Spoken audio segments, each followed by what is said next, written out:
우리 경찰 수험생 여러분들, 이번 시간에는 저번 시간에 이어서 2020년 2차 대비 OX 경찰학개론 진도의 문제 마지막 시간, 종강 시간 갖도록 해보도록 하겠습니다.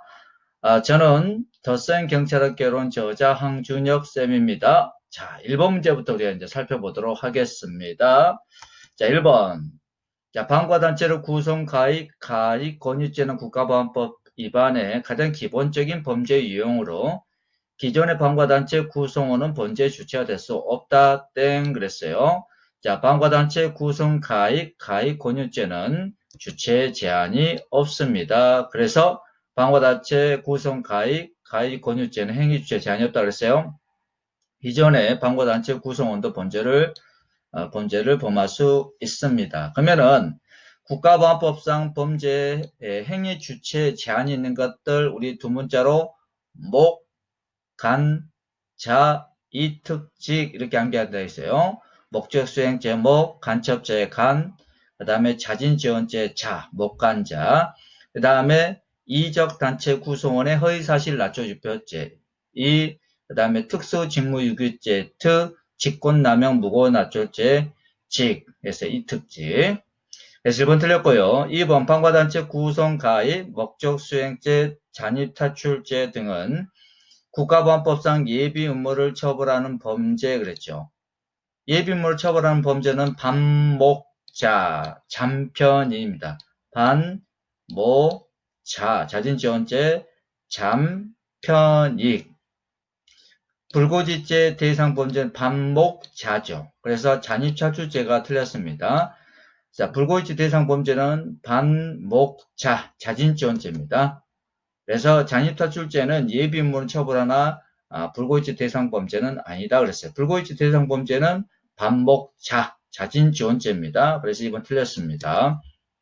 3번 찬양 고무등죄, 다른 말 이적 동조등죄는 국가 존립 안전이나 자유민주적 기본적 질서를 이토록 한다는 목적입니까? 아니죠. 이토록 한다는 정을 알고 하면 되는 거죠. 이토록 할 목적으로 의도로 아닙니다. 방어단체나 그 구성원 또는 지령받은 자의 활동을 찬양, 고무, 동조 등 함으로써 성립한다. 네, 틀렸죠. 정을 알고 하면 되는 겁니다. 그 다음 4번 국가보안법 제10조 불고지죄에 해당하면 5년 이하 징역, 그 다음에 200만 원 이하의 벌금형에 처하죠. 다만 본범과 친족관계 있을 때는 그 형을 필요적으로 감면한다 이겁니다. 그래서 틀렸습니다. 자, 국가보안법에서 유일하게 법정형이 벌금형으로 되어 있는 게 불고지죄. 그래서 모든 국민에게는 반목자 범죄를 저지른 거 알았을 때 신고해야 될 의무가 있다. 근데 반목자 범죄를 범한 자가 범범이고 그 범범이 불고지죄를 범한 자와 친족관계 있을 때는 필요적으로 감면한답니다. 한다. 그래서 4번 틀렸습니다. 5번 국가보안법 죄를 범하고 받은 보수는 필요적으로 몰수 추징합니다. 불기소 처분 시 압수문의 제출인이나 소유자에게 한부하면 원칙이나 검사는 폐기, 국고기소를 명할 수 있다. 맞죠? 자, 공소보류 제도는 국가보안법에서 규정한 특수한 제도고 공소보류 처분을 받은 자가 법무부 장관이 정한 감시 보도에 관한 규칙을 위반했을 때 공소보류를 취소할 수 있습니다. 그래서 틀렸습니다. 취소할 수 있습니다. 일반 형사사건에서 검사가 형법 51조 참작하여 공소 제기를 하지 않는 것을 기소유예라고요. 검사가 국가보안법 위반 사건에 관하여 형법 51조 참작하여 공소를 제기하지 않는 것을 우리는 공소보류 이렇게 얘기합니다. 공소보류 받은 자가 2년 동안 기소하지 않으면은 검사는 이제 기소할 수 없다는 거죠. 그래서 그 2년의 기간은 국가보안법상 중요범죄냐 경미한 범죄냐 차이가 없다는 겁니다. 뭐 이 정도까지 알아두시면 좋을 것 같아요. 그래서 6번 틀렸고 7번 국가보안법상 목적수행죄, 자진지원죄, 금품수수죄, 무고납조죄, 잔입탈출죄, 무기름 평의 제공죄, 찬양 고무죄는 보안관찰 해당 범죄다 그랬어요. 자, 국가보안법에서 규정하고 있는 보안관찰에 해당되지 않는 범죄들 우리는 두 문제로 하겠습니다. 해, 반, 찬, 해약통신의죄, 방어단체 구성등죄, 그 다음에 찬양 고무등죄, 그 다음에 특수 불고기, 특수 직무유기죄, 불고지죄, 묵자의 무고납조죄, 그 다음에 재산상 이익 제공, 장소, 기타 제공, 편의 제공제 이런 것들은 보안 관찰에 해당되지 않는다 그랬어요. 그런데 무거운 납조죄 들어가서 틀렸고요. 그 다음에 찬양, 고무등죄 이것도 보안 관찰에 해당되지 않는 범죄들입니다. 그래서 다시 해반찬, 특수불고기 묵자의 무고한 날조 보안 관찰에 해당되지 않습니다. 그 다음에 8번 보안관찰 처분 대상자입니다. 대상자는 요거는 교도소 내 신고입니다. 출소 2개월. 2개월이란 말은 보안관찰법에는 삭제가 됐습니다만은 동포 시행규칙에는 최소 출소 2개월 전까지 이렇게 나와 있어요.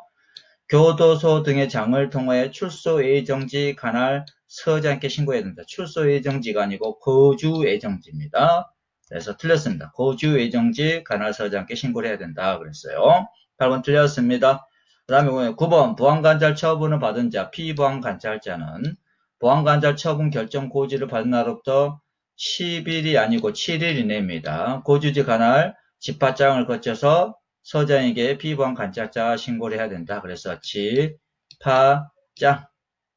짱을 거쳐서 서장에게 피보안관찰자 신고를 해야 된다. 자, 7일 이내입니다. 그래 틀렸어요. 보안관찰 처분의 결정을 받은 자가 결정에 이의가 있을 때에는 그 결정 집행된 날도 60일 이내입니다. 서울 고등법원에다가 소를 제기할 수 있다. 그래서 틀렸습니다. 60일 이내. 그 다음에 11번 검사는 피보안관찰자가 도주하거나 1개월 이상 소재 불명됐을 때는 그 보안관찰 처분 집행 중지 결정을 할 수 있고 그 사유가 소멸될 때는 지체 없이 결정을 취소해야 된다. 그렇죠. 지체 없이. 유일하게 검사가 결정할 수 있는 게 보안관찰 처분 집행 중지고 나머지는 보안관찰 처분 심의위원회 심의 의결을 거쳐서 법무부 장관이 결정합니다. 그 다음에 12번 통장은 수시로 남북한을 방문할 필요가 있다고 인정되는 자에 대하여 유효기간이 끝날 때까지 여러 차례 사용할 수 있는 복수 방문 직면을 발급하고 복수 방문 직면 유효기간 5년이고 5년 범위 내에서 연장할 수 있다. 그렇죠? 맞는 말입니다. 13번 북한 이탈 주민의 보호 여부에 대한 결정은 일반적인 경우 통장이 국정원장의 임시 보호나 그 밖에 필요한 조치 통보를 받은 날로부터 30일 이내에 북한 이탈 주민 대책협의 심의를 거쳐서 보호 여부를 결정한다. 맞습니다. 맞다. 다음 14번 통장은 이장 탈출 혐의자, 살인 등 중대적 비정치적 범죄자, 항공인 납치, 마약 거래, 테러, 집단 살해 등 국제 형사 범죄자가 보호 요청하는 경우 보호 대상자로 결정하지 아니할 수 있다. 그래서 틀렸죠. 아니할 수 있답니다. 아니한다가 아니에요. 그 다음에 15번 대한민국 체류 중 대한민국 국적을 상실하거나 국적 이탈 등 사유로 체류 자를 갖지 못하고 체류하게 되는 외국인은 그 사유가 발생한 날로부터 30일 이내입니다. 체류 자격을 받아라. 자, 국내에서 출생하여 체류 자격을 받지 못하고 체류하게 됐던 90일 이내 체류 자격을 받아야 됩니다. 그런데 국적 상실, 국제 이탈 등으로 체류 자격을 갖지 못하고 체류하게 되면 30일 이내입니다. 네, 틀렸어요. 단기 사증의 유효기간은 발급일부터 3개월입니다. 3개월. 그 다음 복수사주 유효기간은 A1, A2, A3는 3년, 5년, H2 방문 취업, 2년 등등 다양합니다. 그래서 3개월이다. 그래서 3개월. 그 다음에 그래서 틀렸고요. 16번. 17번. 법장이 정한 고소 또는 활동 범위의 제한, 기타 준수사항을 위반한 자, 상륙허가 없이 상륙하거나 상륙허가 조건 위반한 자 등 입국 금지를 할 수 있다. 그랬어요. 고소 또는 활동 범위의 제한, 기타 준수 위반한 자, 상륙허가 없이 상륙하거나 상륙허가 조건 위반한 자. 이런 사람들이 이미 우리나라에 입국 또는 상륙한 다음에 이러이러한 사유가 발생한 거죠. 그래서 강제 퇴거 사유에 해당합니다. 추방의 사유에 해당하죠. 입국 금지가 아닙니다. 입국 금지라는 거 애초부터 우리나라에 처음부터 못 들어오게 하는 겁니다. 그래서 틀렸습니다. 18번 승무원 상륙 그러면 승무원이 나와야죠. 승무원. 그리고 15일 이내에 공무원이 출입국 관리사무소 공무원이 허가할 수 있다. 그래서 외국인 승무원 나왔죠. 승무원 입항할 예정이거나 정박 중 선박 등으로 옮겨 타거나 휴양 등 목적으로 상륙하는 것으로서 공무원입니다. 공무원. 소장이 아니에요. 소장하면 틀려요. 15일 범위 내에서 허가할 수 있습니다.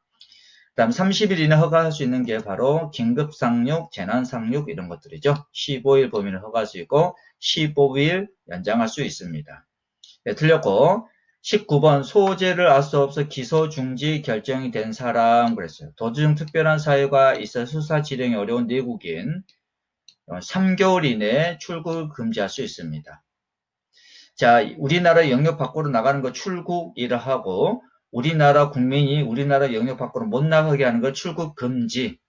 우리나라에 현재 거주 중, 체류하고 있는 외국인은 우리나라 영역 밖으로 못 나가게 하는 것은 출국 정지. 근데 일반 형사사건 수사를 위해서 필요할 때는 금지 1개월, 정지도 1개월, 도주 중 특별한 사유가 있을 때 3개월, 또 금지 3개월, 정지 3개월. 그 다음에 기소 중지 결재된 자도 3개월, 금지 3개월 정지, 영장이 발부된 자 영장 요구 기간 이렇게 바뀌었다는 내용 잘 알아두시기 바랍니다. 자, 3개월이에요. 그래 틀렸습니다. 그 다음 20번 대통령령으로 정하는 금액 3천만 원 이상 그랬죠. 땡 틀렸죠. 국세 관세는 5천만 원입니다. 5천만 원, 5천만 원이에요. 그 다음에 지방세는 5천만 원에서 3천만 원으로 낮췄죠. 정당한 사유 없이 그 납부기간까지 납부하지는 않은 외국인은 3개월 범위 내에서 출국 정지를 할 수 있죠. 3개월입니다. 3개월. 출국 정지 사유에 해당합니다. 그 다음에 이제 체류 자격과 관련된 내용이죠. E6 예술 흥행 체류 자격이죠. 수익이 따르는 음악, 미술, 문학 등 예술활동과 수익을 목적으로 하는 연애, 연주, 연극, 운동, 경기, 광고, 패션, 모델, 기타 이에 준한 활동을 하고자 할 때 발부된다 그랬어요. 항상 수익을 목적으로 할 때는 EX 씁니다. EX. 그런데 수익을 목적으로 하지 않는 경우가 있어요. 그게 바로 문화예술이라고 해서 D1입니다. D1. D1이죠. 수익을 목적으로 하지 않는 예술활동은 D1이에요. 그래서 21번 맞고요. 비전문 취업 E9이죠. E9. 체류 자격은 외국인 근로자의 고용되어 하는 법률의 규정에 의하여 국내 취업 요건을 갖춘 자 그랬죠. 가로 열고 전문 직종에 종사하는 자는 제외한다 그랬어요. 그래서 전문 직종은 E5입니다. E5. 그리고 비전문 취업은 E9. 그래서 우리는 애구 이거 일명 이분들은 힘든 일을 하죠.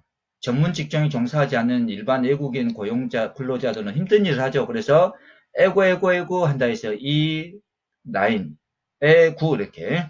그 다음에 전문 직종 종사하는 자는 E5, 즉 뭐다?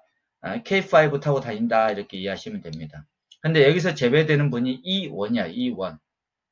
E1은 교수 요원들입니다. 교수 요원. 자, 이분들은 제외한다는 거. 요거 제외한다. 교수 요원은 제외한다는 겁니다. 교수 요원은 E1입니다. E5가 아니에요. 오케이. 자, 전문 직종 E5를 하겠습니다. 그래서 맞고요. 23번 D1 문화예술 나오죠? 수익을 목적으로 하지 않는 학술 예술 관리 활동하는 사람 있죠. 수익을 목적으로 하면은 XX 구분해서 알아두십니다. 사람 그랬죠. 이게 발부된다. 그 다음에 24번 제외국민 F4 체류 자격은 제 동포의 출입국과 법적지에 관한 법률상 해당하는 사람 그랬죠. 제2조 2호에 해당하는 사람. 어떤 사람이냐 보니까 대한민국 국적을 보유하였던 자, 가로 열고 대한민국 정부 수립 전에 국외로 이주한 동포를 포함합니다. 자, 이승만 정부 수립 전에 사할리라든지 또 뭡니까 미국이라든지 일본이라든지 저쪽 조선족 동 이주한 동포들도 F4 체류 자격 받을 수 있다는 겁니다. 제2호에 해당하는 사람에서 대한민국 국적을 보유했던 자, 대한민국 정부 수립 전에 국외로 이주한 동포를 포함한다 했어요. 또는 그 직계 비속으로서 외국 국적을 취득한 자 중 대통령령으로 정한 자에게 발부된 자. 자, 대한민국의 국적을 보유하였던 자입니다. 자, 그런데 대한민국 정부 수립 전에 국외로 이주한 동포를 포함하고 국적을 보였던 자 및 그 직계 비속으로서 외국 국적을 취득한 자인데 대통령령을 정하는 자들은 F4 자격이 주어집니다. F4. 그다음 F6 이게 뭡니까? F6 6은 여러분들 결혼 이민 즉 동남아 신부분들께서 우리나라에 올 때 F6 즉 F6 비자 받고 들어오죠. 그래서 우리나라에서 계속 이제 우리나라 국적인 남편과 배우자와 함께 결혼 생활을 하면서 우리나라의 주소가 계속 있죠. 주민등록이 있는 상태에서 2년 이상 이제 체류하게 되면 간이 기하 대상이 되는 거죠. 그래서 맞습니다. 자, 25번 인터폴 조직 중 상설 행정기관으로서 범죄와 범죄에 대한 정보를 집중하고 그 다음에 국가 또는 국가기관들과 접촉을 유지하는 등 중추적 역할을 수행하는 기관은 사무총국이다. 그렇죠. 사무총국. 사무총국에는 임기 5년의 사무총장이 있고요. 총회에서 선출됩니다. 사무총국이. 그래서 사무총국은 1953년도에 최초의 국제형사경찰 기구가 만들어졌을 때 프랑스 파리에 두었으나 지금은 리옹으로 옮겼다는 겁니다. 1989년도가 그때 리옹으로 옮겼어요. 현재는 리옹에 있습니다. 1956년 당시에는 파리에 있었죠. 이런 내용까지 알아두시면 돼요. 사무총장 임기는 5년, 그 다음에 총회에서 선출된다는 것까지 알아두시기 바랍니다. 그 다음에 26번 1923년 비엔나에서 20개국 경찰기관장이 참석한 가운데 제2차 국제형사경찰 회의가 개최되어 국제형사경찰위원회를 창설하였다 이렇게 나오죠. 그래서 회의, 그 다음에 위원회, 기구, 자 14 순서 잘 알아두세요. 14, 그 다음에 23, 그 다음에 56 이렇게 56. 그 다음에 모나코, 그 다음에 비엔나 이렇게 순서에 모비비, 그 다음에 회의위원회 기구 이런 순으로 우리 알아두셔야 돼요. 14, 23, 56년 모나코, 비엔나, 모비비, 그 다음에 회의위원회 기구, 위원회는 23년 오케이 맞죠? 27번 집행위원회는 총회 선출되는 13명이고 가려고 13명이 이제 총재 1명, 부총재 3명, 그래서 집행위원 9명, 그래서 총 13명입니다. 그리고 총재 임기는 4년입니다. 5년이 아니에요. 좀 전에 사무총국의 사무총재 임기는 5년이고 집행위원회 총재 임기는 4년입니다. 그 다음 부총재와 집행위원 임기는 3년이고 총회에서 선출합니다. 맞죠? 28번 국가 간 범죄 인도에 있어서 범죄 인도자에 가입되어 있지 않았어도 범죄는 인도를 청구하는 국가가 같은 종류 또는 유사한 범죄에 대한 인도 청구 응한다는 보증이 있을 때 인도한다. 이걸 상호주의 원칙이랍니다. 오케이. 그래서 항상 범죄 인도자에 체결되어 있지 않은 국가들일 때는 보증서를 첨부해야 됩니다. 맞는 말입니다. 자, 29번 범죄 인도 범죄 외의 범죄 인도 범죄 외의 범죄에 관하여 대한민국 법원 재판이 계속 중인 경우 자, 범죄 행위 선고를 받고 집행이 끝나지 않은 경우, 끝난 경우 아니에요. 집행이 종료되지 않은 경우, 그 다음에 면제가 되지 않은 경우, 범죄 인도법상 임의적 인도를 거절 사유에 해당한다. 즉, 인도를 아니할 수 있다. 이렇게 나와야 되는 거죠. 그래서 틀렸습니다. 어디가 틀렸어요? 집행을 종료하지 않거나 면제받지 않은 경우, 임의적 인도 거절 사유에 해당한다는 겁니다. 그 다음에 자 이렇게 해서 우리는 이제 경찰의 개론 총 15회 거쳐서 총론 강론 처음부터 끝까지 한번 리마인드하는 차원에서 쑥 OX 지문으로 쭉쭉쭉 살펴봤습니다. 여러분들에게 많은 도움이 됐으면 좋겠어요. 한 번은 듣지 말고 여러분들이 이거 유튜브 보면 톱니바크 같은 것들이 있어요. 톱니바크 같은 표시를 눌러서 배속을 1.2 배속으로 여러분들이 막 돌리시기 바랍니다. 오케이. 그래서 커피 마실 때, 밥 먹을 때, 잠자기 전에 등등 또 집에서 화장실 볼일 볼 때 잠깐 뭐다 1.2 또 반복해서 들었다면 1.5 이런 식으로 반복해서 들으다 보면은 여러분들이 그동안 배웠던 것 리마인드 하는데 참 좋은 자료가 될 것 같습니다. 또한 중간중간에 제가 보충 설명하면서 두 문자를 해준 것들 있죠? 이것들도 여러분들이 정리하시면 많은 도움이 될 것 같아요. 자, 이렇게 해서 우리는 총론하는 전부 다 살펴봤어요. 그리고 2차 시험 얼마 남지 않았습니다. 자, 항준혁 쌤과 같이 또 문제풀이를 준비한 다음에 또 문제풀이를 통하여 우리 모두 여러분들의 1차적 목표인 준경 가도록 합시다. 오케이? 우리 모두 준경 갑시다. 자, 이상입니다. 충성!